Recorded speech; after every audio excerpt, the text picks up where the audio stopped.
പ്രിയപ്പെട്ട വിദ്യാർത്ഥികളെ നമസ്കാരം. നമ്മളിന്ന് ശ്രീനാരായണ ഗുരു ഓപ്പൺ യൂണിവേഴ്സിറ്റിയുടെ MA മലയാളം 2ാം സെമസ്റ്ററിലെ ഗദ്യം കഥേതര പാഠങ്ങൾ എന്ന പേപ്പറിലെ പ്രീവിയസ് ക്വസ്റ്റ്യൻ പേപ്പർ ചർച്ച ചെയ്യുകയാണ്. ആദ്യമായി അരപ്പുറത്തിൽ ഉത്തരമെഴുതേണ്ട ചോദ്യങ്ങളാണ് പറയുന്നത്. 2 മാർക്ക് വീതമാണ് ഇവർക്ക് ലഭിക്കുന്നത്. ആദ്യ ചോദ്യം, വാമനൻ ഗദ്യത്തെ എത്രയായി തരംതിരിച്ചു? ഏതെല്ലാം? വാമനാചാര്യൻ ഗദ്യത്തെ 4ആയി തരംതിരിച്ചു. ഒന്നാമത്തേത് മുക്തകം, സമാസങ്ങളില്ലാത്ത രചനയാണ് മുക്തകം. 2 വൃത്തഗന്ധി, ഇടക്ക് ഛന്ദോബദ്ധങ്ങളോട് കൂടിയതാണ് വൃത്തഗന്ധി. മൂന്നാമത്തേത് ഉത്കലിക, നീണ്ട വാക്യബന്ധമുള്ളതാണ് ഉത്കലിക. 4 ചൂർണകം, ലളിത പദങ്ങളും ലഘുസമാസങ്ങളും കലർന്ന കേവല വാക്യരീതി. 4 മുക്തകം, വൃത്തഗന്ധി, ഉത്കലിക, ചൂർണകം. പാശ്ചാത്യർ ഗദ്യത്തെ 3ആയാണ് തരംതിരിച്ചത്. 1 വർണ്ണനാത്മകം, നോവൽ, ചെറുകഥ, യാത്രാവിവരണം, ജീവചരിത്രം തുടങ്ങിയവയാണ് വർണ്ണനാത്മകത്തിൽ വരുന്നത്. 2 വ്യാഖ്യാനപരം, നിയമം, ചരിത്രം, ശാസ്ത്രം, വിമർശനം തുടങ്ങിയവ. 3 ഭാവോദ്ബോധകങ്ങൾ, കവിത, നാടകം തുടങ്ങിയവ. അടുത്ത ചോദ്യം, ആദ്യകാല ഗദ്യ കവിതകൾ ഏവ? ആദ്യകാല ഗദ്യ കവിതകളായി നമുക്ക് ചമ്പുക്കളെ പറയാവുന്നതാണ്. സംസ്കൃതത്തിൽ ആവിർഭവിച്ച് മലയാളത്തിലും മറ്റു പല ഭാഷകളിലും പ്രചാരം നേടിയ ഗദ്യവും പദ്യവും ചേർന്ന കാവ്യരൂപമാണ് ചമ്പു. ചമ്പുക്കളിൽ പൊതുവെ കഥാഭാഗം പദ്യത്തിലും വർണ്ണന ഗദ്യത്തിലുമായിരിക്കും. വൃത്ത നിബദ്ധമായ ഗദ്യം ആദ്യകാല ചമ്പുവിൻ്റെ പ്രത്യേകതയാണ്. അതുപോലെ തന്നെ തേവാടി TK നാരായണക്കുറുപ്പിൻ്റെ കവിതകളും ശ്രീനാരായണ ഗുരുവിൻ്റെ ദൈവചിന്തനം, ഗദ്യപ്രാർത്ഥന, ആത്മവിലാസം തുടങ്ങിയ കൃതികളും ഗദ്യ കവിതയുടെ സ്വഭാവം പ്രകടിപ്പിക്കുന്നവയാണ്. അടുത്ത ചോദ്യം, ജോർജ് മാത്തൻ്റെ പ്രധാനപ്പെട്ട കൃതികൾ ഏതെല്ലാം? മലയാള ഭാഷയ്ക്ക് ഒരു മലയാളി തയ്യാറാക്കിയ പ്രഥമ വ്യാകരണ ഗ്രന്ഥമാണ് ജോർജ് മാത്തൻ്റെ മലയാഴ്മയുടെ വ്യാകരണം. സത്യവാദഗേടം, വേദസംയുക്തി, കാശിയിൽ ഗുരുദാസ പണ്ഡിതരും ഒരു ഇംഗ്ലീഷ് ജഡ്ജിയുമായുണ്ടായ സംവാദം, ബാലാഭ്യസനം എന്നീ കൃതികളും ഭൂമി ഉരുണ്ടതാകുന്നു, മരുമക്കത്തായത്താലുള്ള ദോഷങ്ങൾ, അദ്വൈതം, ആകാശത്തുള്ള ഗോളങ്ങൾ, അന്തരീക്ഷം, മറുജന്മം, സ്ത്രീ യോഗ്യമായ സാമൂഹ്യസ്ഥിതി, സാധാരണ ചികിത്സാശാല തുടങ്ങിയ പ്രബന്ധങ്ങളും ജോർജ് മാത്തൻ രചിച്ചവയാണ്. അടുത്ത ചോദ്യം നോക്കാം. ചെങ്കുളത്ത് കുഞ്ഞിരാമ മേനോന്റെ ജീവിതത്തിലെ ശ്രദ്ധേയമായ ഘടകങ്ങൾ ഏവ? മലയാളത്തിലെ ആദ്യകാല പത്രപ്രവർത്തകനും എഴുത്തുകാരനുമാണ് ചെങ്കുളത്ത് കുഞ്ഞിരാമ മേനോൻ. 1895 ലണ്ടനിൽ നടന്ന ലോക പത്രാധിപ സമ്മേളനത്തിൽ പങ്കെടുക്കാൻ ക്ഷണിക്കപ്പെട്ട 3 ഇന്ത്യൻ പത്രാധിപന്മാരിൽ ഒരാളായിരുന്നു അദ്ദേഹം. മലബാറിൽ നിന്ന് ഒരു വാർത്താപത്രം ആദ്യമായി പ്രസിദ്ധീകരിച്ചത് കുഞ്ഞിരാമ മേനോനായിരുന്നു. 48 വർഷം കേരള പത്രികയുടെ പത്രാധിപത്യം വഹിച്ച വ്യക്തിയായിരുന്നു അദ്ദേഹം. വിദേശ പത്രങ്ങളിലെ വാർത്തകൾ നൽകുക എന്ന ആദ്യകാല സ്വഭാവത്തിൽ നിന്ന് വാർത്തയോടൊപ്പം അഭിപ്രായങ്ങളും വിമർശനങ്ങളും ആവശ്യങ്ങളും ചേർക്കുക എന്ന രീതിക്ക് തുടക്കം കുറിച്ചത് അദ്ദേഹമായിരുന്നു. മാധ്യമ പ്രവർത്തന ജീവിതത്തിലുടനീളം ധാർമ്മികത ഉയർത്തിപ്പിടിക്കുവാൻ അദ്ദേഹം ജാഗരൂകനായിരുന്നു. കേരളത്തിലെ ഉപന്യാസ ശാഖയെ സമ്പന്നമാക്കിയ സാഹിത്യകാരന്മാർ ആരെല്ലാമായിരുന്നു? കൊച്ചി രാമവർമ്മ അപ്പൻ തമ്പുരാൻ പ്രസാധനം ചെയ്ത ഗദ്യമാലികയാണ് മലയാളത്തിൽ പുസ്തക രൂപത്തിൽ പുറത്തിറങ്ങിയ ആദ്യ ഉപന്യാസ സമാഹാരം. പ്രധാനപ്പെട്ട ഉപന്യാസകാരന്മാരെ നോക്കാം. CP അച്യുതമേനോൻ വിദ്യാവിനോദിനിയിലാണ് അദ്ദേഹത്തിൻ്റെ ഉപന്യാസങ്ങൾ പ്രസിദ്ധീകരിച്ചത്. AR രാജരാജവർമ്മ പ്രബന്ധ സംഗ്രഹമാണ് അദ്ദേഹത്തിൻ്റെ പ്രധാനപ്പെട്ട ഉപന്യാസം. വേങ്ങയിൽ കുഞ്ഞിരാമൻ നായനാർ കേസരി എന്ന ഗ്രന്ഥത്തിൽ 25 ഉപന്യാസങ്ങൾ ഉൾക്കൊള്ളുന്നുണ്ട്. മംഗളമാല രാമവർമ്മ അപ്പൻ തമ്പുരാന്റെ മറ്റൊരു ഉപന്യാസ കൃതിയാണ്. C അന്തപ്പായി, അമ്പാടി നാരായണ പൊതുവാൾ, ശേഷഗിരി പ്രഭു എന്നിവർ ആദ്യകാല ഉപന്യാസ സാഹിത്യകാരന്മാരാണ്. അതോടൊപ്പം തന്നെ മഹാകവി ഉള്ളൂരിൻ്റെ വിജ്ഞാന ദീപിക, ജി ശങ്കരക്കുറുപ്പിൻ്റെ ഗദ്യോപഹാരം, ലേഖമാല, മുത്തും ചിപ്പിയും, കൈനികര കുമാരപിള്ളയുടെ വിചാര വീഥികൾ എന്നിവ പ്രധാനപ്പെട്ട ഉപന്യാസ കൃതികളാണ്. വിവർത്തനം എന്നാൽ എന്ത്? എ.സി. കാറ്റ്ഫോർഡിന്റെ അഭിപ്രായത്തിൽ ഒരു ഭാഷയിലെ പാഠ്യവസ്തുവിന് സമാനമായി മറ്റൊരു ഭാഷയിലുള്ള പാഠ്യവസ്തു മാറ്റിവെക്കലാണ് വിവർത്തനം.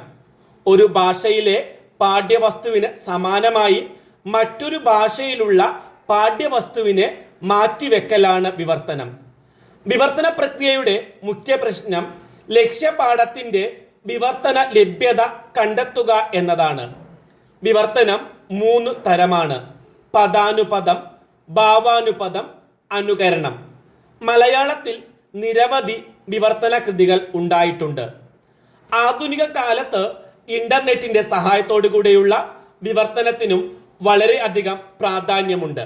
NV കൃഷ്ണവാര്യർ വിവർത്തനത്തിന് കൊടുത്ത നിർവചനം നോക്കാം. ശ്രോത ഭാഷയിൽ ആവിഷ്കരിക്കപ്പെട്ട ആശയങ്ങളെ കഴിയുന്നത്ര ഏറ്റക്കുറിച്ചിൽ കൂടാതെ ലക്ഷ്യഭാഷയിൽ ആവിഷ്കരിക്കുന്നതിനുള്ള പ്രേരണയാണ് വിവർത്തനം. ഭാഷാ കൗടില്യമാണ് ആദ്യത്തെ ശ്രദ്ധേയമായ മലയാള വിവർത്തനം. സംസ്കൃതത്തിൽ നിന്നും ഇംഗ്ലീഷിൽ നിന്നും നിരവധി കൃതികൾ മലയാളത്തിലേക്ക് വിവർത്തനം ചെയ്തിട്ടുണ്ട്. ജീവചരിത്രം, കുറിപ്പ് എഴുതുക. ഒരു വ്യക്തിയെക്കുറിച്ച് മറ്റൊരാൾ നടത്തുന്ന ജീവിത കഥാഖ്യാനമാണ് ജീവചരിത്രം. ഒരു വ്യക്തിയെക്കുറിച്ച് മറ്റൊരാൾ നടത്തുന്ന ജീവിത കഥാഖ്യാനമാണ് ജീവചരിത്രം. ഒരാളുടെ ജീവിതകാലത്തെയും ജീവിത സംഭവങ്ങളെയും പുസ്തക രൂപത്തിലോ ഉപന്യാസ രൂപത്തിലോ എഴുതി പ്രസിദ്ധീകരിക്കുകയാണ് ഇതിൻ്റെ സ്വഭാവം. ഇത് ചെറിയ തോതിലുള്ള വിശദീകരണമല്ല, മറിച്ച് വ്യക്തിത്വത്തെ വരച്ചു കാട്ടുന്ന ജീവിതാനുഭവങ്ങൾ ഉൾപ്പെടുത്തി എഴുതുന്നതാണ്. എന്നാൽ കെട്ട് കഥകളോ കൽപ്പിത കഥാപാത്രങ്ങളോ ഇതിൽ ഉണ്ടായിരിക്കുകയില്ല. വൈക്കത്ത് പാച്ചുമുത്തതിൻ്റെ ജീവിത കഥയും വിശാഖം തിരുനാൾ മഹാരാജാവ് ഇംഗ്ലീഷിൽ എഴുതിയ ആത്മകഥാ സംഗ്രഹവും, സ്വദേശാഭിമാനി രാമകൃഷ്ണ പിള്ളയുടെ എൻ്റെ നാട് കടത്തൽ, സാഹിത്യ പഞ്ചാനനൻ്റെ സ്മരണ മണ്ഡലം, ഇ.വി. കൃഷ്ണപിള്ളയുടെ ജീവിത സ്മരണകൾ, സി ശങ്കരൻ നായരുടെ ആത്മകഥ തുടങ്ങിയവ ആദ്യകാല ജീവചരിത്ര കൃതികളാണ്. സി കേശവന്റെ ജീവിതത്തെ സ്വാധീനിച്ച വ്യക്തികൾ ആരെല്ലാം? ശ്രീനാരായണ ഗുരു, കുമാരനാശാൻ, C.V. കുഞ്ഞിരാമൻ, ഇ.വി. കൃഷ്ണപിള്ള തുടങ്ങിയ മഹനീയ വ്യക്തികളുടെ സൗഹൃദങ്ങൾ സമ്പാദിക്കുകയും അവരെക്കുറിച്ചെല്ലാം സ്വകീയമായ വിലയിരുത്തലുകൾ നടത്തുകയും ചെയ്ത സി കേശവനെ അദ്ദേഹത്തിന്റെ ആത്മകഥയായ ജീവിത സമരത്തിൽ നമുക്ക് കാണാനാകും. ഇ.വി. കൃഷ്ണപിള്ളയെ സി കേശവൻ ഹൃദയം കൊണ്ടാണ് ഈ കൃതിയിൽ അളന്ന് കുറിച്ചിരിക്കുന്നത്. ഒരു പക്ഷേ ഇ.വിയുടെ സങ്കീർണമായ വ്യക്തിത്വവും പ്രതിഭാവിലാസവും കേശവനോളം സൂക്ഷ്മമായി മറ്റാരും മനസ്സിലാക്കിയിട്ടില്ല എന്ന് പറയാം. K.P. പാൾ എന്ന ഒരു ക്രൈസ്തവ സുഹൃത്തിനെ കുറിച്ചും സി കേശവൻ തൻ്റെ ആത്മകഥയിൽ പറയുന്നുണ്ട്. തൻ്റെ ജീവിതത്തെ സാരമായി സ്വാധീനിച്ച വ്യക്തിയായിരുന്നു എന്നാണ് പാളിനെ കുറിച്ച് അദ്ദേഹം വിലയിരുത്തുന്നത്. ഭൂപരിഷ്കരണ നിയമത്തിന് പ്രായോഗികമായി സംഭവിച്ച പാളിച്ചകൾ എന്തെല്ലാം? 1970 നടപ്പിലാക്കിയ ഭൂപരിഷ്കരണ നിയമത്തിന്റെ അപാകത സംസ്ഥാനത്ത് മുഴുവൻ മിച്ചഭൂമിയും ഏറ്റെടുത്തില്ല എന്നുള്ളതാണ്. 8.25 ലക്ഷം ഏക്കർ ഭൂമി മിച്ചഭൂമി ഏറ്റെടുക്കാനുണ്ട് എന്ന് കണ്ടെത്തിയ സർക്കാർ ഏറ്റെടുത്ത് വിതരണം ചെയ്തത് വെറും 9,000 ഏക്കർ മാത്രമായിരുന്നു. ഇതുമൂലം സംസ്ഥാനത്ത് ഭൂരഹിതരിൽ മിക്കവർക്കും ഭൂമി ലഭിച്ചില്ല. ഭൂരഹിതരുടെ എണ്ണം വർദ്ധിച്ചതോടെ കുടികിടപ്പ് നിയമം നടപ്പിലാക്കി. വീട് നിർമ്മിക്കാൻ ആവശ്യമായ സ്ഥലം നൽകുക എന്ന ലക്ഷ്യത്തോടെ 10 സെന്റ്, 5 സെന്റ്, 3 സെന്റ് എന്നിങ്ങനെ പ്രാദേശിക അടിസ്ഥാനത്തിൽ നൽകി. പിന്നെയും ഭൂമിയില്ലാത്തവർ മിച്ചമായതോടെ 1972 ലക്ഷം വീട് പദ്ധതി നടപ്പിലാക്കി. അന്ന് നിർമ്മിച്ച വീടുകളിൽ പരിമിതികളേറെയായിരുന്നു. അപ്പോഴും ഭൂരഹിതരുടെ എണ്ണം കൂടി തന്നെ നിന്നു. ശരീഅത്തിനോടുള്ള സമീപനം എങ്ങനെയാവണമെന്നാണ് M.N. കാരശ്ശേരിയുടെ നിർദ്ദേശം. മുസ്ലിം സ്ത്രീകൾ അനുഭവിക്കുന്ന വിവേചനങ്ങളും സങ്കടങ്ങളും തിരിച്ചറിയും ഉമ്മമാർക്കു വേണ്ടി ഒരു സങ്കട ഹർജി എന്ന MN കാരശ്ശേരിയുടെ ലേഖനം സഹായിക്കുന്നുണ്ട്. ശരീഅത്തിന്റെ കാലികമായ വായനകളും പ്രയോഗ രീതികളുമാണ് ഫിഖ് എന്ന് അറിയപ്പെടുന്നത്. ആധുനിക കാലത്ത് ശരീഅത്തിന്റെ പ്രയോഗവൽക്കരണം എങ്ങനെ എന്നതിനെപ്പറ്റി ഇസ്ലാമിക പണ്ഡിതർക്കിടയിൽ വ്യത്യസ്തങ്ങളായ അഭിപ്രായങ്ങൾ നിലനിൽക്കുന്നുണ്ട്. ആചാര അനുഷ്ഠാനങ്ങൾ, ജീവിത വ്യവഹാരങ്ങൾ എന്നിവയെല്ലാം ശരീഅത്തിന്റെ വിശാല മേഖലയിൽ വരുന്നു. എല്ലാ മുസ്ലിം ഭരണക്രമങ്ങളിലും സിവിൽ ക്രിമിനൽ നിയമങ്ങളിൽ ശരീഅത്തിന്റെ സ്വാധീനം പ്രകടമാണ്. ശരീഅത്ത് നിയമം നടപ്പാക്കണമെന്ന് വാദിക്കുമ്പോൾ തന്നെ മിക്കവർക്കും ശരീഅത്ത് നിയമത്തിന്റെ എല്ലാ വശവും അറിയില്ല എന്ന് ലേഖകൻ പറയുന്നുണ്ട്. മിക്കപ്പോഴും നിയമം നടപ്പാക്കുന്നവർ ഒരു വശം മാത്രമേ കാണാറുള്ളൂ, അല്ലെങ്കിൽ കാണാൻ ശ്രമിക്കാറുള്ളൂ. ഖുർആനെയും ഹദീസിനെയും ആശ്രയിച്ചാണ് ശരീഅത്ത് നിയമങ്ങൾ നിലകൊള്ളുന്നത്. ഇതിനെ മതപണ്ഡിതർ വ്യാഖ്യാനിക്കുമ്പോഴാണ് പലപ്പോഴും പ്രശ്നങ്ങൾ ഉണ്ടാകുന്നത്. ധാർമ്മിക ജീവിതം നയിക്കുന്നതിന് മുസ്ലിങ്ങൾ തയ്യാറാവണമെന്ന് അദ്ദേഹം അഭിപ്രായപ്പെടുന്നു. മുസ്ലിം സമൂഹത്തിലെ സ്ത്രീകൾക്ക് ലോക പരിചയമോ രാഷ്ട്രീയ നേതൃത്വമോ ഇല്ല. അസംഘടിതരാണവർ. വിശ്വാസത്തിന്റെ പേരിൽ അനീതികളെയും അന്യായങ്ങളെയും പൊറിപ്പിക്കുവാൻ ശ്രമിച്ചുകൂടാ.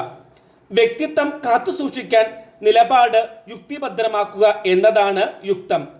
പരസ്പര വിശ്വാസത്തിലൂടെ കാലദേശോചിതമായി മുസ്ലിം വ്യക്തി നിയമം പരിഷ്കരിക്കണമെന്ന് MN കാരശ്ശേരി വാദിക്കുന്നു. ഈ ചോദ്യപേപ്പറിന്റെ അടുത്ത ഭാഗം മറ്റൊരു ക്ലാസ്സിൽ ചർച്ച ചെയ്യാം. എല്ലാവരും നല്ല രീതിയിൽ പഠിക്കുക. എല്ലാവർക്കും നല്ല മാർക്ക് കിട്ടാൻ പ്രാർത്ഥനയോടെ നിർത്തുന്നു. ക്ലാസ് ഇഷ്ടമായെങ്കിൽ ലൈക്ക് ചെയ്യാനും ഷെയർ ചെയ്യാനൊന്നും മറക്കരുതും കേട്ടോ. ഒരിക്കൽ കൂടി നന്ദി.